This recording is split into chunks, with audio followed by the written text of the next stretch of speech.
desafios em oportunidades? Precisa de um parceiro estratégico para desenvolver as habilidades que farão a diferença em sua carreira? Imagine como seria se você dominasse habilidades e técnicas de resolução de problemas, de gestão de conflitos, de liderança e de negociação.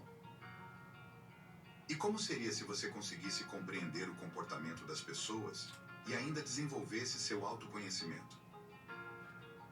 A boa notícia é que podemos ajudar. Conheça os treinamentos personalizados do Clube de Negociadores. Aqui preparamos você para resolver problemas e gerenciar conflitos. Clube de Negociadores, onde você encontra tudo sobre negociação, em um só lugar.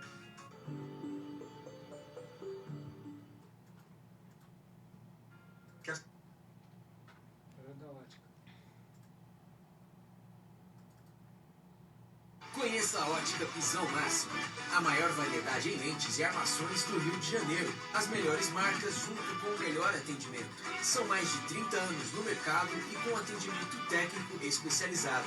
Atendimento em 3 endereços: Seleto Business, Bangu e Vision Offices. São diversos modelos de armações, com atendimento domiciliar e entrega para todo o Brasil via Correios. Procure a loja mais próxima. Ótica Visão Máxima. Eleve o nível da sua visão. Maravilha! Boa tarde, pessoal. Marcelo Bianchi. Esse aqui é o Bianchi Podcast. E eu estou muito feliz de estar mais uma vez aqui com vocês. Como sempre, uma convidada super especial aqui comigo.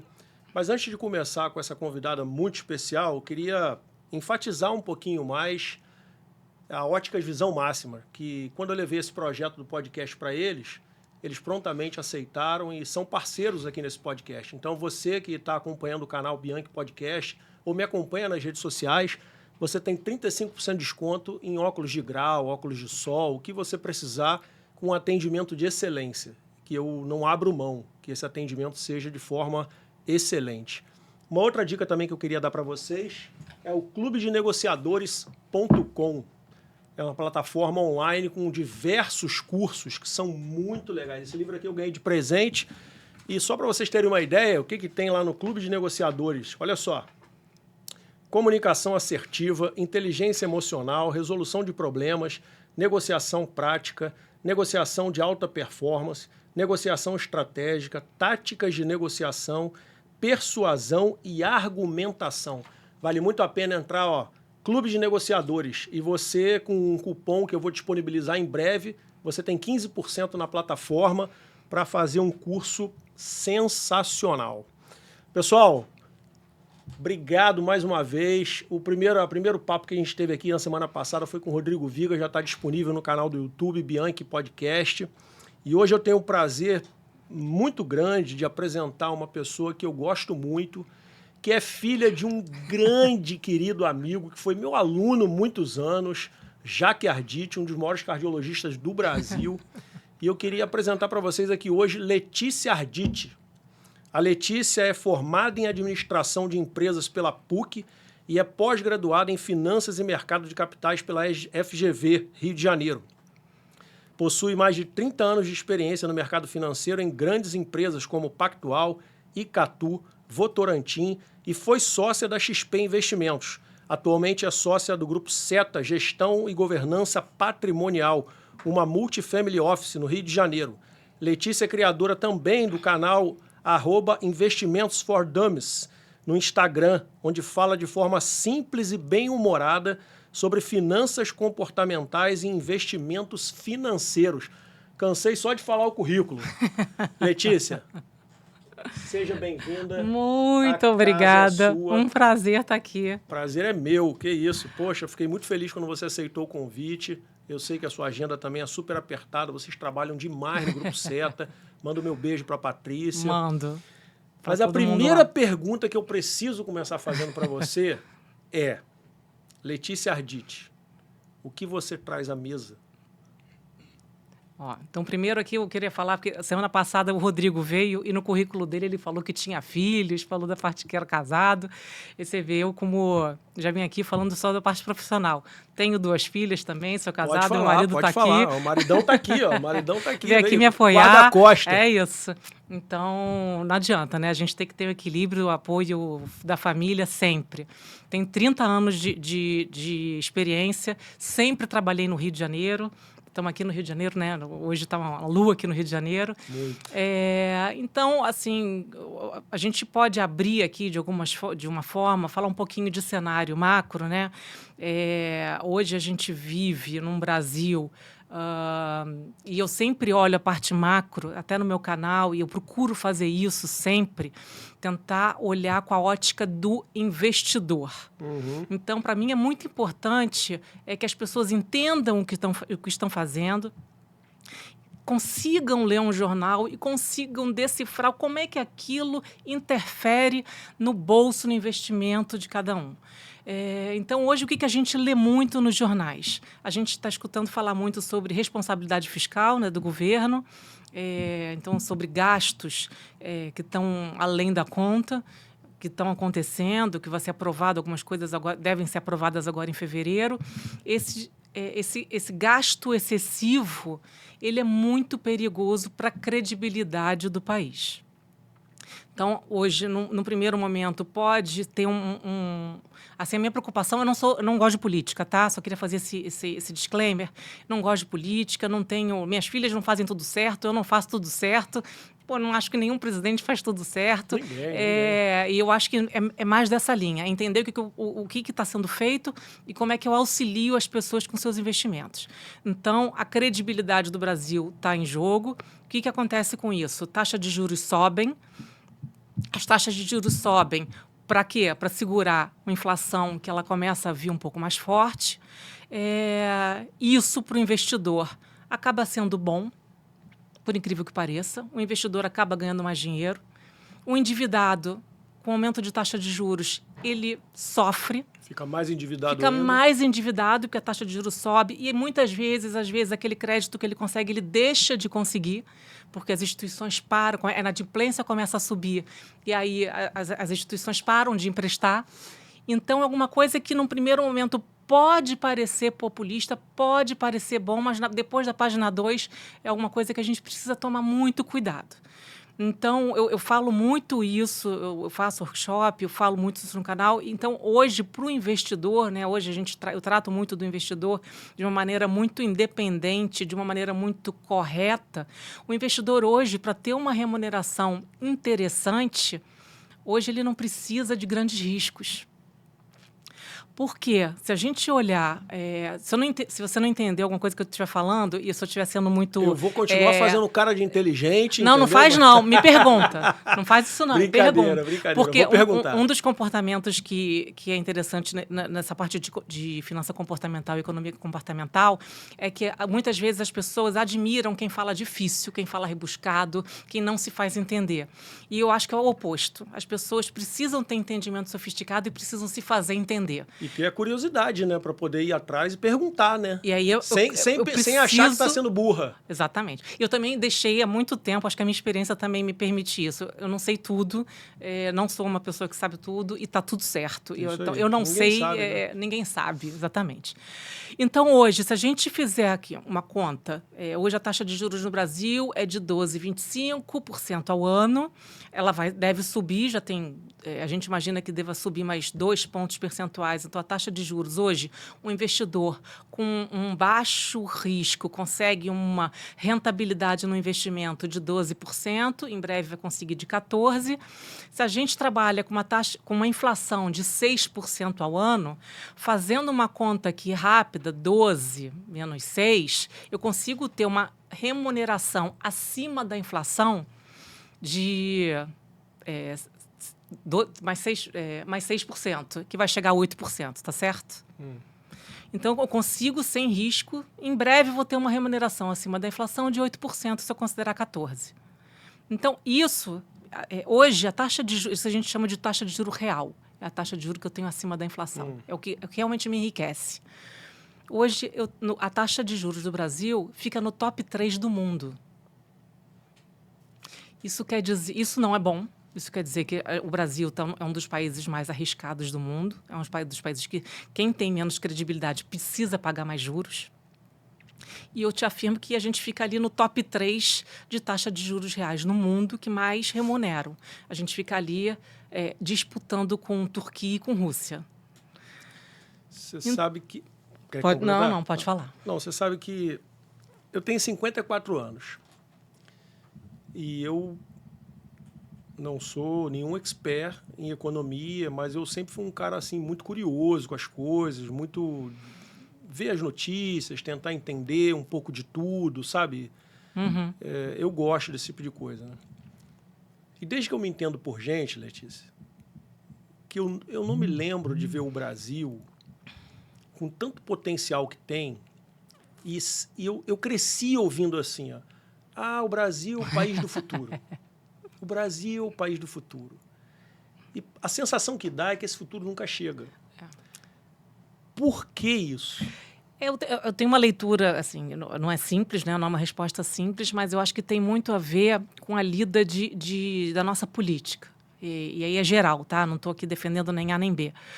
Mas eu vejo hoje a condução da nossa política no Brasil é muito focada num curto prazo, no interesse da próxima eleição. E não adianta. O Brasil, para ser o país do futuro, precisa fazer investimentos de longo prazo. Não adianta, passa por saúde, passa por educação. E creio eu que passa também por continuidade, né? E passa por continuidade. E a gente hoje tem uma polaridade aqui no Brasil, muito que chega um político, apaga o que o outro fez, exatamente. Aí chega outro, apaga, e aí não tem como. E muitas vezes não mantém nem o que foi feito de bom, né? Exato, exato. Então, acho que cabe também essa polaridade de você defender um com unhas e dentes ou defender outro com unhas e dentes. Vamos acabar um pouco, ou torcer para que... Outro dia, essa semana, eu torço para que não sei quem morrer. Falei, gente, calma. Vamos torcer para as coisas darem certo.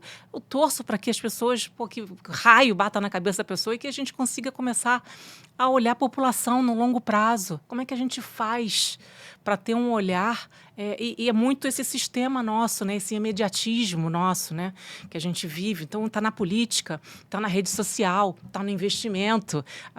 A gente às vezes fala para o investidor, esse aqui é um investimento de longo prazo. Investimento de longo prazo tem risco.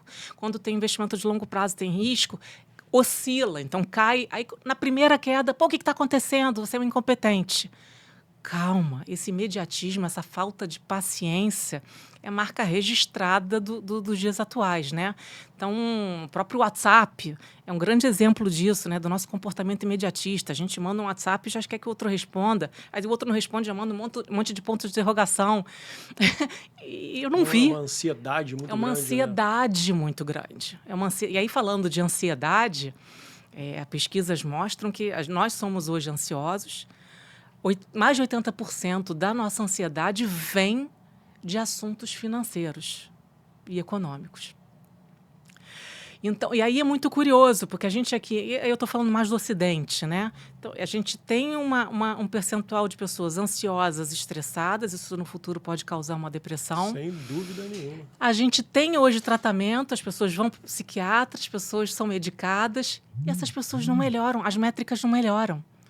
Então, a gente tem alguma coisa aí fora algum valor aí que está fora de ordem. Esse imediatismo, a gente está dando valor para quê? Que tem tudo a ver com essa educação financeira que a gente passa batido quando é criança, a gente passa batido quando educa nossos filhos. Então, assim, duas coisas que são necessárias e que ainda ficam muito para trás, agora já estou trazendo para a parte financeira, é falar de emoção e falar de dinheiro, que é um grande tabu. Então, assim, você ter uma rede de apoio para você chegar e falar, olha, poxa, eu estou mudando aqui de carreira, preciso juntar mais dinheiro, poxa, vamos fazer programas mais baratos, ou... Cara, a gente não consegue se abrir com relação a isso. Até algumas métricas... Mas isso é o quê? Vergonha? Falta de educação. A gente tem um tabu aí que a gente se compara, né? Rede social é o maior lugar que a gente se compara. Então, assim, eu olho a tua roupa, Assim, nós somos seres sociais, né? Acho que você falou isso para mim recentemente também. Nós somos seres sociais, mas todas as nossas relações, se a gente for olhar, tem o dinheiro por trás. Então a gente olha a roupa que a pessoa está usando, o relógio, a gente olha onde ela vai passar as férias, a gente olha onde ela mora. Então, assim, tudo isso a gente quer pertencer ao determinado grupo. Tudo ali passa pela questão financeira. Então, a gente olha muito para o outro, a gente olha muito pouco para a gente. Então, o que faz a gente feliz de verdade e o que a gente quer parecer para o outro? Eu acho que o que a gente quer parecer para o outro fica mais importante do que a gente quer, o que faz a gente feliz em essência, e até é uma métrica mais fácil, né? Quanto de dinheiro eu tenho é mais fácil de medir do quanto de saúde eu tenho, quanto feliz eu sou, quanto de pai, quanto de amizade eu tenho. Então, a gente vive um sistema muito de comparação, muito de inveja, e isso permeia completamente o nosso bem-estar financeiro. Por que uma pergunta que me acompanha há muito tempo, eu estudei em escola pública praticamente a minha vida inteira. E eu estudei em uma escola quando eu tinha uns 12 anos de idade, chamada Gilberto Amado, em Guadalupe. Meu pai foi nascido e criado em Guadalupe, é um subúrbio aqui do Rio de Janeiro. Uhum. E eu ia muito para a casa do meu pai e uma determinada época da minha vida eu fui morar com meu pai. E estudei nessa escola chamada Gilberto Amado. E era uma escola sensacional. A escola pública lá atrás já foi bem bacana. E essa escola eu lembro que eu tinha técnicas agrícolas, os meninos tinham técnicas agrícolas, técnicas comerciais, as meninas tinham aula de culinária, corte e costura, e nós comíamos, na hora do almoço, o alimento que nós plantávamos na escola. A gente ia lá colher e comia salada, tomate, alface, era tudo assim. E de lá para cá, o ensino ele foi descendo ladeira abaixo sem freio. Por que, na sua visão, existe tanta dificuldade? Eu não sei o que se passa na cabeça de quem está lá em cima, que pode dar uma canetada para fazer isso. Por que a dificuldade de inserir em escolas... Eu sei que algumas escolas particulares têm isso. Em inserir em escola pública a questão da educação financeira já desde cedo.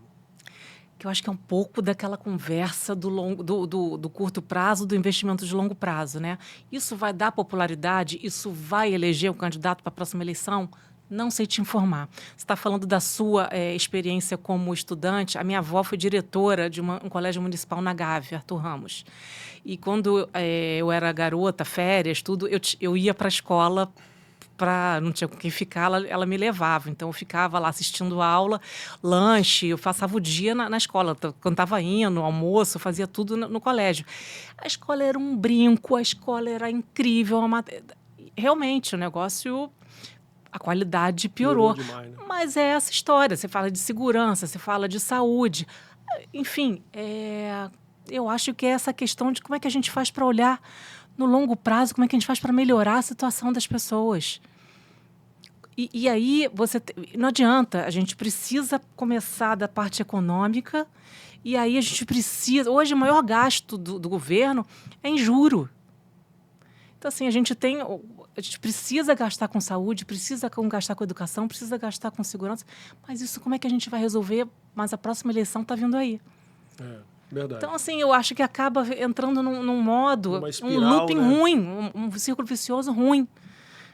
Que eu realmente não sei, não sou da política, não entendo de política, não vou ser leviana, mas seria um negócio, seria incrível você ter no público. Olha que coisa interessante, né? E aí, desculpa, parte, a tua pergunta foi sobre educação financeira. Eu acho que tem algumas iniciativas muito incipientes. Eu acho que a qualidade ainda é muito ruim. Então, assim, você pega o profissional de uma escola que seja particular, pública, a remuneração é pequena. Existem alguns projetos, mas acho que não vão para frente. Não é uma matéria do MEC, também tem isso. Aí você chega num determinado nível, o pai quer que o filho seja educado para passar no Enem. E, então, como é que a gente... essa parte de emoção, essa parte de financeira... Isso é importante, tão importante quanto passar no Enem. Você saber lidar com suas finanças, você saber lidar com as suas emoções. Hoje eu vejo, você para contratar, eu já fiz uma série de entrevistas, interessa muito mais as habilidades, os soft skills que a gente chama, do que eventualmente a faculdade que você está fazendo. Então, porque você quer pegar pessoas que saibam lidar, saibam se comunicar, tenham vivências, experiências. Isso tem valor, né? Então, aqui eu acho que vale essa reflexão.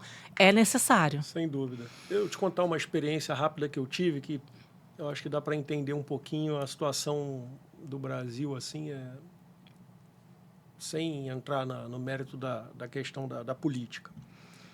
Em outubro do ano passado, do ano retrasado, eu fui convidado para conhecer Ibotirama, sertão da Bahia, para um possível trabalho como pastor lá. E aí eu fui conhecer, fiquei 6 dias lá. Ibotirama. Ibotirama, sertãozão, às margens do Rio São Francisco.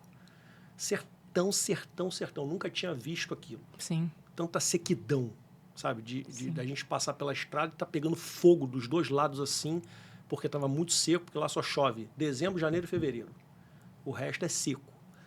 E aí eu fui lá conhecer com a minha esposa e tal, e a gente ficou 6 dias lá e evangelizando lá na localidade. A gente foi conhecer o projeto que já tinha e tal, e a gente conversando com o pastor que estava lá local, ele falou, olha, eu já estou aqui há 1 ano e eu só tenho coisa ruim para contar. Mas Deus tem feito uma obra aqui. Esse é o lado bom. Eu falei, mas como é que está essa questão das crianças aqui? E tal? Ele falou, olha, Ibotirama tem 28 mil habitantes. Metade vive de Bolsa Família. Ou seja, passa aqui de vez em quando na cidade alguém de determinados partidos com aquele famoso voto do cabresto. Porque se a pessoa votar em outra coisa ou ameaçar votar, tira o benefício. Coisa. Então, acho que isso é um retrato de como as pessoas se aprisionam, ficam presas em determinados redemoinhos e é muito difícil sair. Sabe? É imediatismo, então, né? Exatamente. Mas é um imediatismo que a gente entende. A pessoa está ali na seca, com fome. Então, como é que a gente vira essa chave de olhar a longo prazo e não, sem perder o curto? Como é que faz isso? Eu não vou te dar resposta, mas eu acho que esse é o grande desafio. Você sanar uma necessidade de curto prazo, mas também ter essas crianças terem um futuro. É que nem quando algumas pessoas falam que você tem que entrar na comunidade, em algumas comunidades, para fazer determinadas coisas, mas se você não dá continuidade àquilo depois, a coisa se perde. Fica para trás. E eu acho que o Brasil é um celeiro de empreendedorismo. E muitas vezes o que eu percebo é que o tempo todo estão cortando nossos pés com relação a empreender, sabe? Tem muitas pessoas aqui no Brasil capacitadas, querendo fazer, querendo...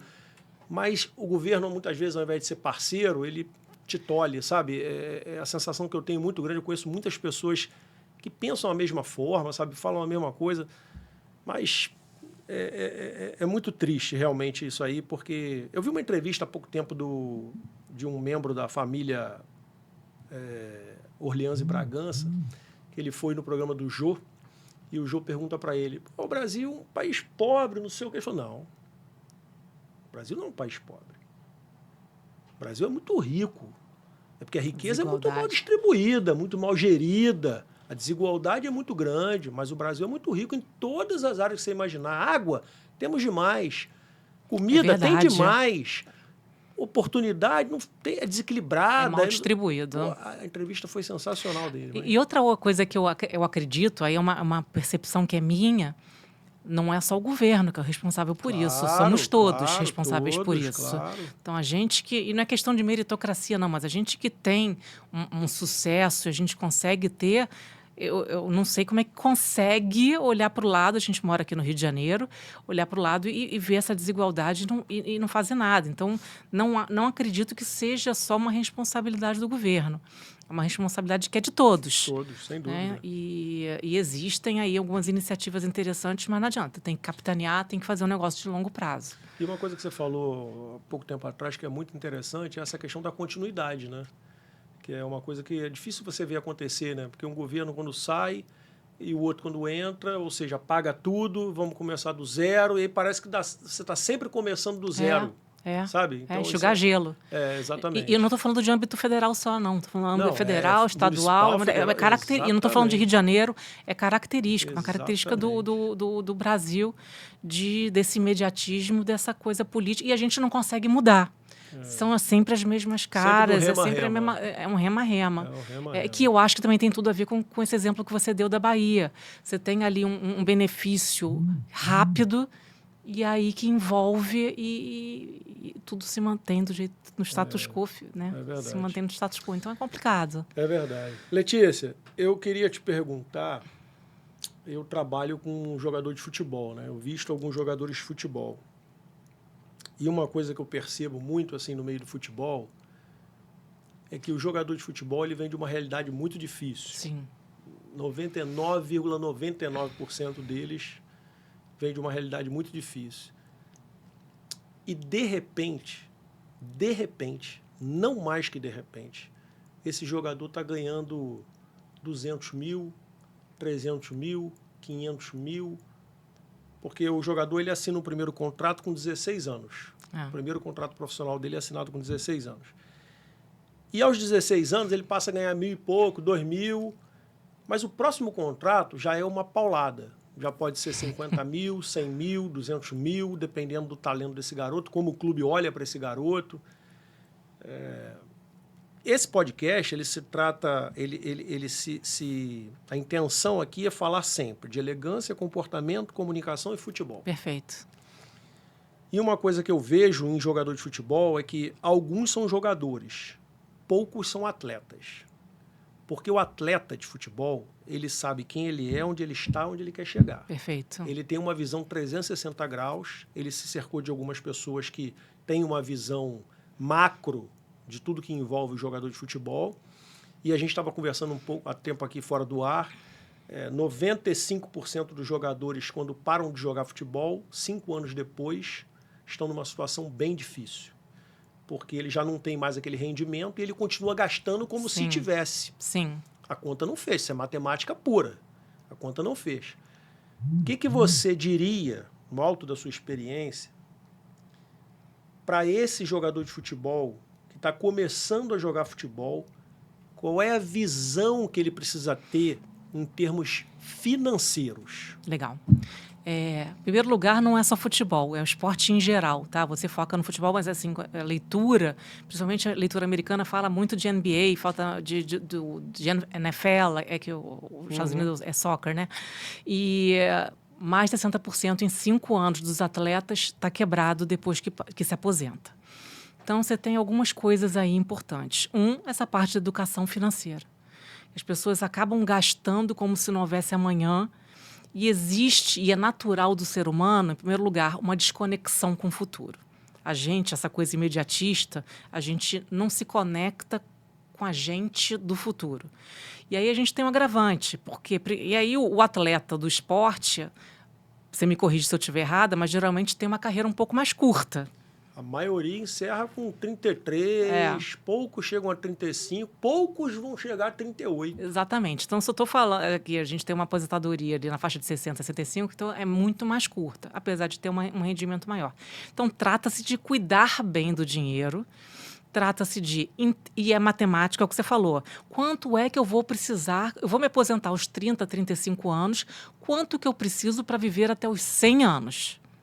Qual é o padrão de vida que eu quero manter até os 100 anos? quem eu vou me cercar, e aí você está falando disso também, quem eu vou me cercar que vai me proteger dessas coisas. Não só no investimento financeiro em si, mas com os contratos em volta disso, que aí não necessariamente é o financeiro, mas é o contrato de negócios, contrato de investimentos também, mas contratos familiares, com, né, noiva, namorada, com filhos, com amigos. Que tipo de investimento também eu vou fazer com os meus amigos? Muitas vezes, você está falando 99,9% vem do nada, e essa pessoa é grata e quer trazer as pessoas juntos, quer dar oportunidade para as pessoas. Como é que a gente planeja para você dar oportunidade, você melhorar a vida dessas pessoas, mas não se comprometer? Porque quebra todo mundo junto. Né? Lá na frente quebra todo mundo junto.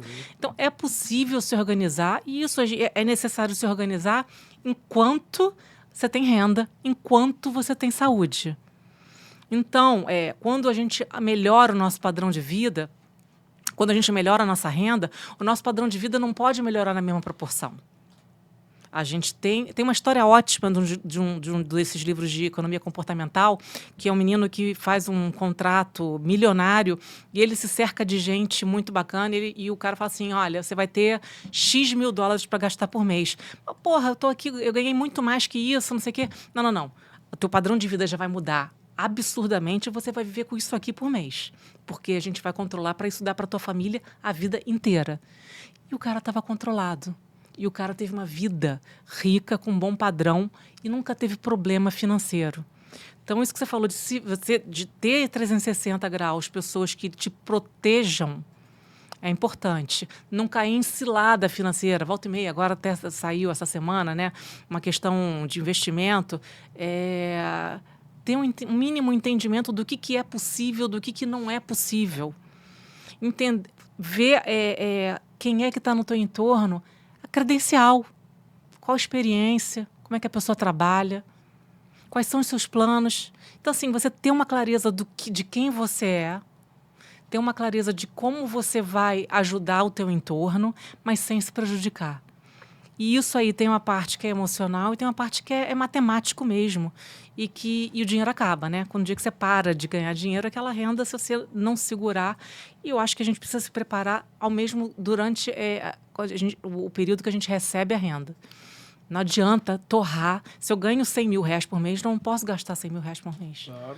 E se eu ganho 100 mil reais por mês, eu não posso gastar 150 mil reais por mês. E aí a gente vê pessoas que ganham 20 mil reais, 10 mil reais por mês e que poupam. Então, assim, às vezes não é sobre o quanto você ganha, mas é sobre a sua relação com o dinheiro.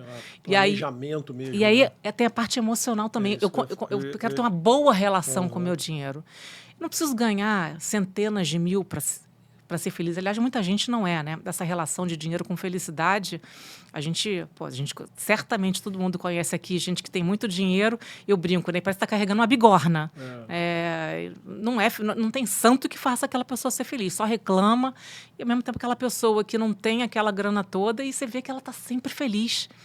Aí eu te pergunto, do lado de quem que você quer andar? Do rico com a bigorna ou do cara que está ali ralando e tem uma família, uma galera legal e sempre passa uma energia positiva? Então, são reflexões que a gente precisa fazer, que tem o dinheiro como pano de fundo, mas que a gente precisa se conhecer melhor e se posicionar melhor. É verdade. Você sabe que uma coisa muito curiosa que eu percebo muito nessa questão do futebol, uma das barreiras mais difíceis de transpor. Por exemplo, quando eu pego um jogador de futebol, eu tenho um questionário que eu aplico. E a primeira pergunta desse questionário é: o que você ama? É uma pergunta simples. Não é, não. Parece que é, mas não é. A maioria se enrola. Fica assim, ó.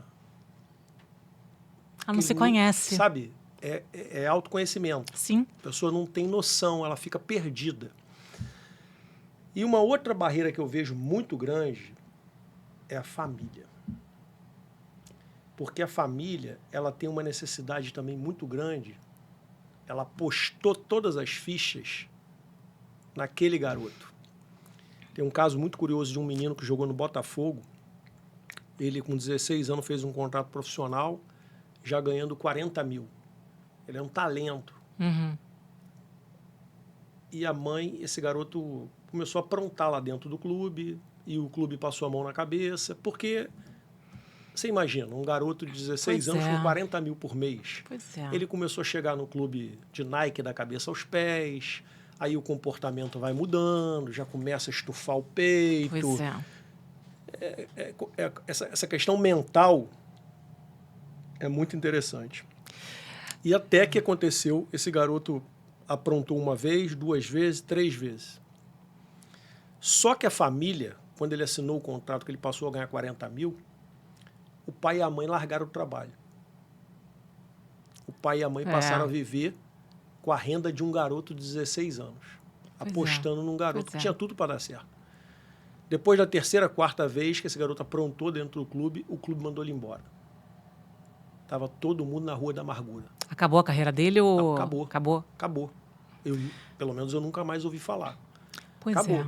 Olha quanta coisa você falou aí. Entendeu? Então, essa questão da família é uma questão que muitas vezes atrapalha muito, porque a família, muitas vezes, quer acelerar um processo, porque, eu até entendo por um lado, porque está no desespero, porque investiu muito tempo e recurso, o pouco recurso, para esse garoto pegar 3 conduções para ir para um treino, às vezes nem comer direito, ou levar um... Sabe? Eu sei como... Eu entendo por um lado. Mas olha o que você falou. Você falou... Nessa história que você contou, saiu perdendo a família, saiu perdendo o menino e saiu perdendo o time. Verdade. E aí, o futebol não é o meu assunto, mas uma coisa que eu acredito que esteja acontecendo, até você estava falando aqui agora, você ter um acompanhamento psicológico, ter um acompanhamento não só para o jogador, mas para a família também. Não só emocional, mas também sobre dinheiro, é importantíssimo. Porque, eventualmente, os 3, em vez de entrarem no jogo de perde, os 3 podiam estar num jogo de ganha. Se tivesse um pouquinho dessa educação, que, eventualmente, o clube podia oferecer, porque eu acho que a família, eventualmente, o jogador, às vezes, não sabem. Então, tem uma série que eu adoro, não sei se você já assistiu, a Ted Lasso. É uma série de um técnico de futebol na Inglaterra. É ótimo. E chega um determinado momento que eles colocam uma psicóloga para ajudar os jogadores. Eu vejo isso com muito bons olhos. Porque aí o 40 mil, ele vai estar se preparando, com 16 anos, é imaturo, é menino. E é normal. Então, assim, como é que você evita essa situação? Dando uma casca para essa família, para essa pessoa, entendeu? A semana passada eu estava comentando isso, mas eu não falei com você, né? Pela primeira vez, eu vou cuidar da carreira de um menino de 12 anos. Esse garoto... Menino. O pai dele vende mate na praia. E aí, uma grande amiga minha, georgiana... trabalhou no Ministério do Esporte, uma pessoa muito bem relacionada. Ela entrou em contato comigo e falou: Bianchi, me ajuda. Tem um menino de 12 anos, fez uma peneira para o Atlético Mineiro, 150 garotos. Só ele passou. Ele é um zagueiro. O pai tem 1,90 m de altura, então ele vai ter aí pelo menos 1,90 m também.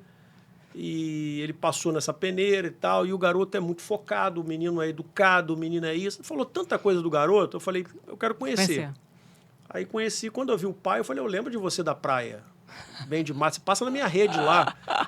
Aí a gente sentou para conversar e eu, pela primeira vez, resolvi pegar um garoto de 12 anos para vestir e trabalhar o comportamental dele. E eu fiquei muito feliz, porque num determinado momento na mesa a gente estava conversando, eu falando com os pais, a questão do comportamental, né, de comunicação, e ele aqui assim meio distraído, comendo um pãozinho e tal, assim, parecia não estar muito antenado, e eu só manjando, eu falei nada. Aí eu falei, depois eu falei assim, olha, agora eu queria muito ouvir o Theo. Theo, de tudo que eu falei aqui, qual foi a parte mais importante que você ouviu? Letícia. Ele virou para mim e falou assim, tio, o senhor falou sobre a importância do comportamento, da comunicação, que eu preciso ter um comportamento assertivo e eu preciso me vestir bem para que eu consiga atingir o meu objetivo. Assim. Aí eu olhei assim, eu falei, rapaz do céu. Eu falei, cara, Um diamante bruto Vamos para você fazer um lapidar. trabalho. Vamos fazer um trabalho. Aí a gente se acertou lá e tal, e foi muito legal. Mas é isso, acho que tem um trabalho que não é só dentro do campo. Não, pelo contrário, é muito mais fora até do que dentro. Muito. Porque dentro a gente já sabe que o jogador tem o talento. Então a preocupação maior É externa, manter é o ele fator lá, externo. É que foi o que Exatamente. atrapalhou esse menino do Botafogo, né? Exatamente. Mas isso aí são... Eu já vi vários casos parecidos no meio do futebol, de garotos com um baita de um talento, mas que a família se precipitou, colocou os pés pelas mãos, o garoto se perdeu porque é um menino, sabe? E surta, porque ele tá tão doido atrás de ter logo um patrocínio da Adidas, da Nike, porque hoje tem muito garoto de 10 anos já patrocinado. Entendeu? Que é essa Por história Adidas, da comparação, né? Você Exatamente. olha, você Aí- quer. Aí imagina, um garoto desse o já olho- chegar no clube com 12 anos de idade, todo de Nike, Todo da cabeça aos pés, paramentado. e os outros não. Aí esse garoto já vai chegar com o peito inflado, já vai chegar, sabe? É E complicado. é um outro equívoco, E né? aí entra Será o papel que da família também, né? A questão que é da família. difícil. A Aí questão é um da família desafio, fundamental, porque esse menino, para chegar todo paramentado e se achar melhor que os outros porque tá paramentado, olha só, faz algum sentido isso? Mas na cabeça do menino, ele é sim verdade. melhor. E os meninos, se bobear, estão falando, caramba, eu quero isso. É verdade. Você sabe, a gente está falando aqui de finança, né? Comportamento financeiro. Eu queria funilar um pouquinho mais com você esse assunto. Mas olha que interessante, eu não podia deixar passar batido, né? Você estava falando como o dinheiro é importante, né? E a Bíblia vai dizer que o dinheiro é a raiz de todos os males, né? Nações inteiras brigam, Sim, por riqueza. entram em guerra por riqueza, por Poder. né? E aí a sabedoria financeira da Bíblia, né? Lá em Provérbios 6, 1 e 5, fala sobre isso. Como evitar dívidas, Provérbios 22, 7. Riqueza e ganância, vai falar lá em Timóteo 6, de 6 a 11. Vai falar sobre doações, Deus ama quem dá com alegria, 2 Coríntios 9, 6, 7. Vai falar sobre responsabilidade financeira, 1 Timóteo 5, 8. Poupança e planejamento, Provérbios 6, de 6 a 11. Administração de bens materiais, Lucas 16, de 1 a 13. A gente Opa, não, Marcelo, peraí. Bianca, a gente não aprendeu a isso ainda, Entendeu? em 2025. A gente está falando de um livro que foi escrito há algumas partes há 4.000 anos, né? Então, você vê como uma coisa é importante, e ao meu ver, assim, como Deus já sabia que seria importante, que deixou registrado, E como mexe com a gente. sabe? E mexe com a gente. Então, ó, olha para cá. Eu estou deixando para vocês aqui um manual, é só seguir aqui, sabe? Então, assim, é incrível, incrível. Mas sabe? é igual responder, né? O que você ama? Aí você... Eu tô tão distraído, porque a gente é tão distraído, que aí como é que a gente faz? Pô, a gente com a gente mesmo, a gente se perde da gente. Sem dúvida E nenhuma. aí, o que é de fato importante pra gente? O dinheiro perpassa por isso. Então, acho que a gente precisa refletir realmente. E não adianta, quando a gente fala de investimento financeiro, não tem imediatismo. O grande amigo do investimento é o tempo. Então, assim, Warren Buffett, que é Eu gosto muito. Então, Nossa. Warren Buffett, ele com 50 anos, ele tinha 1% do patrimônio que ele tem. Hoje, com 92, 94 anos. Então, é o tempo que faz o dinheiro crescer. Então, não adianta você também investir hoje e resgata amanhã. Aí eu entro no limite do cheque especial, aí eu uso o cartão. Não. Investir é um hábito. É um excelente hábito. Então, vamos lá, nem que seja pouquinho, mas todo mês a gente vai lá investir. E a gente, eu falei agora, a gente tem uma das maiores taxas de juros reais do mundo. Vamos deixar ela agir. Se a gente tem a possibilidade de investir, vamos deixar o juro agir. A gente vai ficar rico. Agora, a gente não pode deixar que o imediatismo atrapalhe a gente. A gente não pode deixar que a comparação com o outro atrapalhe a gente. Que a vontade de consumir, de comprar alguma coisa, atrapalhe a gente. A gente precisa estar com os dois pés no chão e entender que a gente tem um futuro e outra, a nossa vida está mais longa, né? Verdade. A gente vai chegar, sei lá, a 100 anos, a gente precisa se organizar para chegar a 100 anos. A gente vai parar de trabalhar, cada um imagina parar de trabalhar com uma idade. E uma idade que requer mais recurso financeiro, né? A gente vai gastar com remédio, vai gastar com um médico, vai gastar com fisioterapeuta. A gente precisa ter um plano para isso. É verdade.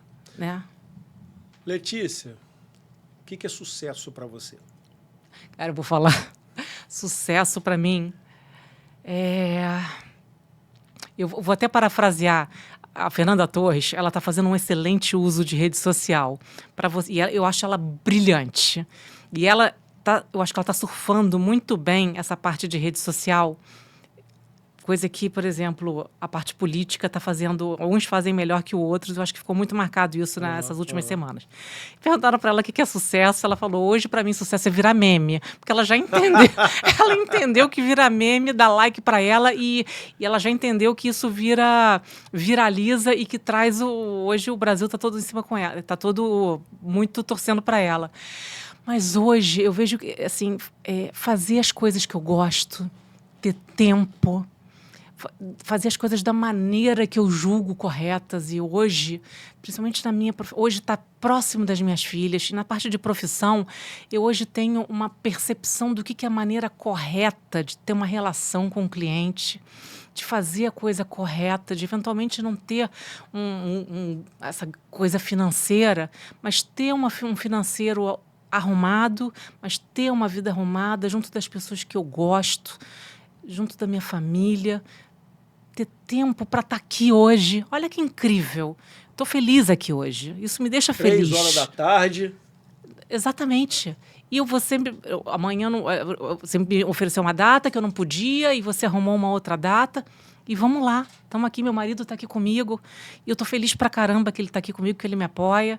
E a gente ter se conhecido, olha como as coisas vão acontecendo. A gente se conheceu, você conhece meu pai há 1000 anos, a gente se conheceu há menos tempo e a gente está se falando e o que a gente faz tem uma liga. Olha só, se a gente se permitir, as coisas vão acontecendo, vão dando certo, e isso me deixa muito feliz. Isso é muito então, bom, cara, muito bom. Eu estou Família muito... É uma coisa, né, que a gente tem que dedicar tempo, né? Família que a gente cria, tanto, né, o DNA, né, no sangue, quanto que a gente escolhe. É verdade. Então... Eu queria te fazer uma pergunta com relação a certos grupos de pessoas assim que se enquadram em determinadas categorias, né? Assim, nessa questão de comportamento financeiro. Se você fosse hoje dar uma dica para alguém que tem um dinheirinho, tem um recurso e quer investir, qual a dica que você daria para essa pessoa hoje? Investe em quê? Onde? Como? Tá. O primeiro passo que essa pessoa deveria dar, assim, para investir um recurso que ela tem? Então, a primeira coisa que a pessoa precisa é cuidar da sua segurança financeira. Então, eu preciso primeiro ter um entendimento muito grande de quanto eu ganho, de quanto eu gasto. Sobrou um dinheirinho, eu preciso ter um extra, que a gente chama de reserva de emergência, que eu sou conservadora. 1 ano dos meus gastos eu deixo lá investido, porque coisas acontecem. Claro, né? Imprevistos, né? Imprevistos acontecem. Eu perco meu emprego, um pneu fura, um filho fica doente, e, enfim, essa segurança, esse controle que a gente tem dá controle para a gente sobre a nossa vida. Então, esse 1 ano, e aí esse 1 ano, ele varia, mas eu gosto de falar 1 ano, porque, por exemplo, se eu estou falando de um empreendedor com uma família que mora alugado, ou de um trabalhador que seja um funcionário público que mora sozinho no apartamento próprio. Claro que cada um tem uma necessidade, isso é muito individual, né? Mas deixar 1 ano numa reserva de emergência hoje, com a taxa de juros alta que a gente está vivendo, você deixar ou num CDB ou num Tesouro Selic, que te oferece uma liquidez diária e que te remunera bem, com baixo risco, cara, se você fizer a conta, fizer 1 ano disso, cara, você está com segurança, você está com controle sobre a sua vida, tá lindo. A partir daí, aí a gente vai começar a ver o seu futuro no longo prazo e dentro dessa conta a gente precisa ver o seu padrão de vida, como é que ele está estabelecido, se está estabelecido da maneira correta, porque além da sua reserva de emergência, a gente também precisa começar a pensar nesse futuro, né? Eu não sei se você, acredito que sim, né? Como é que você vê essa questão da criptomoeda hoje no Brasil? Isso, eu não entendo nada disso. Eu te confesso que eu entendo pouco. Mas o que você, do pouco que você entende, assim, qual o futuro que você vê disso? Vamos lá. Em primeiro lugar, são milhares, talvez dezenas de milhares de criptomoedas que existem. Tá? Então, você tem aí uma infinidade, apesar das mais famosas, acho que são Bitcoin e Ethereum, você tem aí milhares, dezenas de milhares. O próprio Trump agora lançou a dele, né, Memecoin. Ganhou uma fortuna em um dia. Enfim, então assim, essa é um pouco a minha preocupação. Então, a pessoa, e aí você pega, e é um negócio de extremo risco. Então, você tem o que a gente chama de risco, a gente chama de volatilidade. Você tem um extremo risco. Então, você quer, em primeiro lugar, não existe em criptomoeda uma rentabilidade garantida. Isso não existe. Tá? 2, você quer investir, uma dica que eu sempre dou entenda no que está investindo. Então, assim, criptomoeda, como eu falei, não sou uma grande entendedora, eu não invisto. Você quer investir, e aí tem uma outra questão que a gente falou um pouco aqui, mas tem muito a ver com o comportamento, que é o FOMO, né? Que é o Fear of Missing Out. Tá todo mundo fazendo, você vai no churrasco, todo mundo tem tem Bitcoin, aí você vai no jantar, todo mundo tá ganhando dinheiro com Bitcoin, aí você vai na onda do outro. Então, ok, quer fazer, faça, mas faça num tamanho pequeno.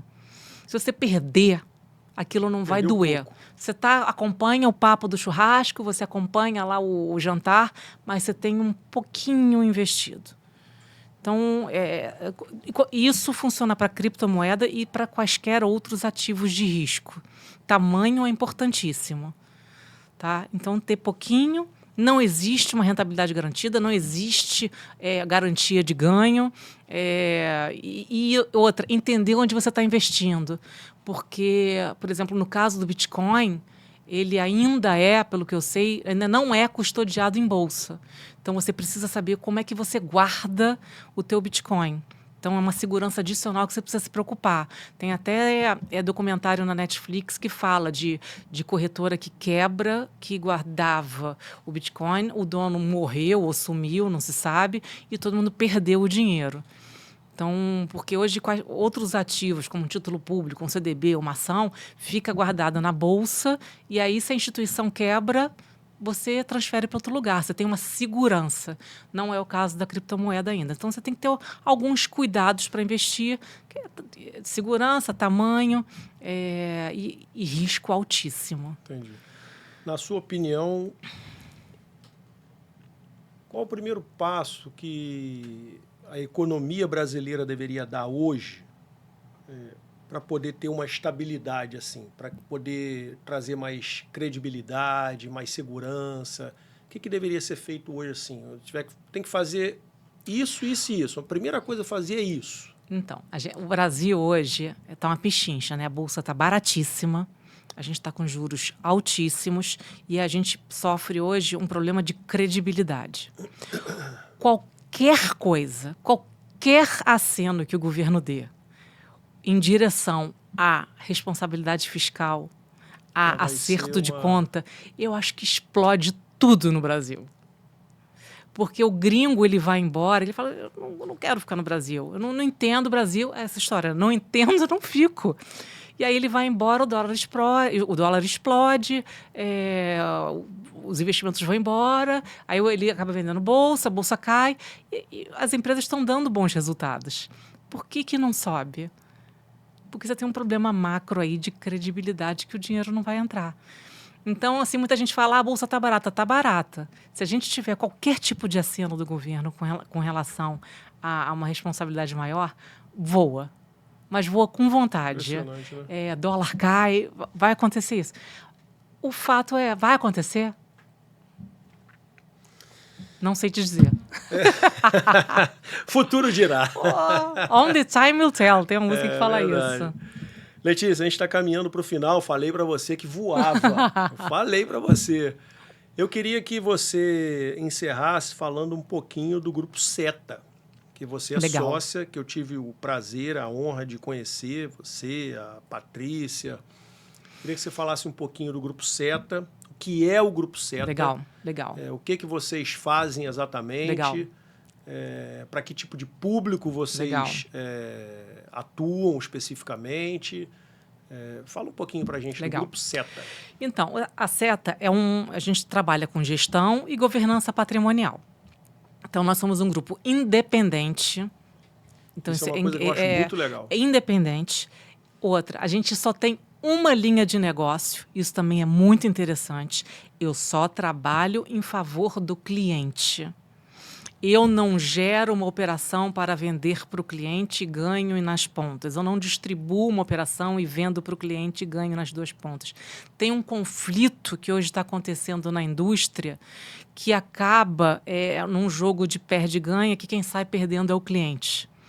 Então, é um lugar independente, focado no melhor interesse do cliente e que não trata só da parte financeira de investimento do cliente no Brasil e fora. Então, a gente trata de Brasil e fora, mas também trata dessa parte ex-investimento. Então, a parte legal. Nós temos advogados que cuidam da parte de contrato, da parte de estruturas, eventualmente sociedades. Então, a gente faz uma blindagem de onde pode vir uma bala perdida, a gente gosta de falar isso, e aí olhar a vida da pessoa e proteger. Fazer um verdadeiro raio-x. Um raio-x e proteger para o longo prazo.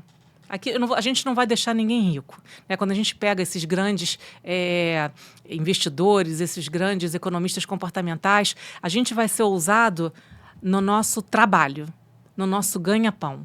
A gente, na parte de poupar dinheiro, a gente precisa ser frugal, a gente precisa ser simples, a gente precisa ter muito cuidado e ter medo de risco. Então, aqui é esse zelo que a gente vai ter de proteger o cliente, de estar olhando o futuro, de ter esse cuidado com estruturas, com tudo, para que nada de errado aconteça ao longo da vida, não só do cliente, como da família do cliente. Então, estrutura Brasil, estrutura lá fora, e tem muita coisa acontecendo. Parte fiscal, a parte fiscal vem mudando bastante. Como é que a gente protege de Receita Federal? Também teve uma conversa aí sobre Receita Federal essa semana, de PIX. Então, como é que a gente faz para fazer as coisas da maneira correta, que o cliente fique tranquilo? Então, é uma assessoria, a gente trabalha com o banco que o cliente prefere, seja no Brasil ou fora. Isso é muito legal. De independência. Né? Você não está presa a nenhum banco, você vai naquele que te dê a melhor taxa, aquele que te dê a melhor condição. Que dê a melhor taxa para mim, não. Para o cliente. Exatamente. Para o cliente, porque tudo eu preciso reverter para o cliente. O cliente precisa entender essa transparência que hoje é rara no Brasil. É muito rara no Brasil. Então, assim, essa foi uma virada de chave que eu dei e que, você está perguntando o que me deixa feliz, me deixa muito feliz. E esse canal que eu tenho também no Instagram, do Investimentos for Dummies, que é para Investimentos for Dummies, significa investimentos para leigos. Eu trago essa expertise, essa sofisticação para o cliente, às vezes, que não consegue, não é tão grande para conseguir contratar um multifamily office. Então, trazer esses conceitos de investimento, de comportamento, trazer reflexões para a família, para a pessoa. Muito bacana. Então, assim, é uma coisa que me faz muito feliz. As pessoas são muito mal assessoradas. Eu não sei se aí as pessoas são muito... tem muita gente fazendo isso e não adianta. Você não tem tanta gente qualificada. Às vezes as instituições também têm seus vieses, né? E então fazer a coisa certa, focada no cliente, esse é um negócio que me norteia, trazer essa experiência, trazer todo o meu conteúdo focado para o cliente. Isso é muito legal. Maravilha. É sempre para o cliente. Né? Letícia. Ei. Bom demais, hein? Obrigada. Eu falei que ia ser rápido. Eu falei que ia ser rápido. André, eu falei que ia ser rápido. Pessoal, muito obrigado. Acompanhe o canal lá no YouTube, se inscreva lá no YouTube, Bianchi Podcast. Semana que vem vou ter um convidado aqui também muito especial. E lembre-se sempre, nada é mais inteligente do que vestir-se com intenção. Um grande abraço e até a próxima. Valeu!